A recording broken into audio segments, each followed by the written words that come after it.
咁大個牛頭啊！咁大啲牛頭，有排食啊！我哋今日嚟到環球嘅延記農莊，我哋今日帶你嚟睇下呢度有啲咩好嘢食。呢度咧就係朋友介紹嘅，上次食咗佢隻碌鵝咧，同埋佢隻蔥油雞咧，真係念念不忘啊！識我嘅人咧就知我食嘢都係嘴刁噶啦，但係呢度咁多猛料人士都嚟食嘅話，肯定知冇揀錯啦。呢度啲雞隻隻都放養走地噶，係咪等緊我啊？要我揀你哋咧？好啦，就你啦。我哋睇啲雞都係通山走噶，我哋今晚就食佢。哇！呢度全部菜都可以任摘噶，仲可以摘番薯葉自己慢慢翻去炒啊！呢個牛頭咧，首先用白滷嘅方式滷到佢入晒味先，咁然後咧就芥花刀，跟住放入去大蒸爐度蒸佢。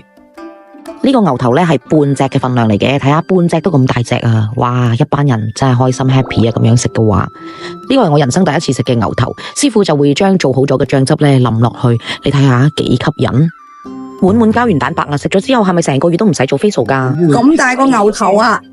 好味啊！一流，一定要嚟試下呢個牛頭。咁大啲牛頭，有排食啊！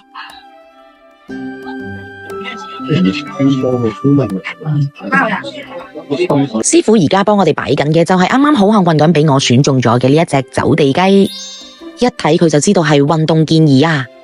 再加埋唔同嘅配料啦，有酸辣椒仔啦、薑絲啦、洋蔥啦、紫蔥啦，同埋係檸檬葉啊、蒜片等等等等，一陣我哋就撈起佢。呢一個咧就係老細啱啱親自挑選嘅大肉蟹同埋水魚啦。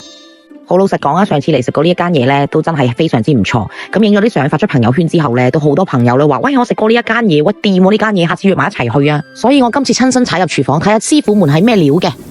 師傅整緊呢個咧就係蒜蓉黃沙蜆，你睇下佢哋醬卜卜噶，開晒口啦。呢個就係普寧豆醬炆雜魚煲啦，哇，正啊！2026年新開始，我哋梗係要點翻個牛頭旺一旺佢，寓意我哋牛氣沖天啦！2026年。睇下，呆呆嘅滿滿膠原蛋白啊，都係好老實講，呢度味道真係唔差，有啲食物仲係好好味添。只能夠講食到好嘢食嘅，你一定要識得捐窿捐罅。仲有呢一道食物，我唔講你都估唔到佢係茄子嚟嘅，味道係非常之獨特嘅，你一定要嚟試下咯。睇緊視頻嘅你，其實你有食過牛頭未呢？定係你想約埋班3、5知己過嚟呢度試下呢？歡迎評論區留言。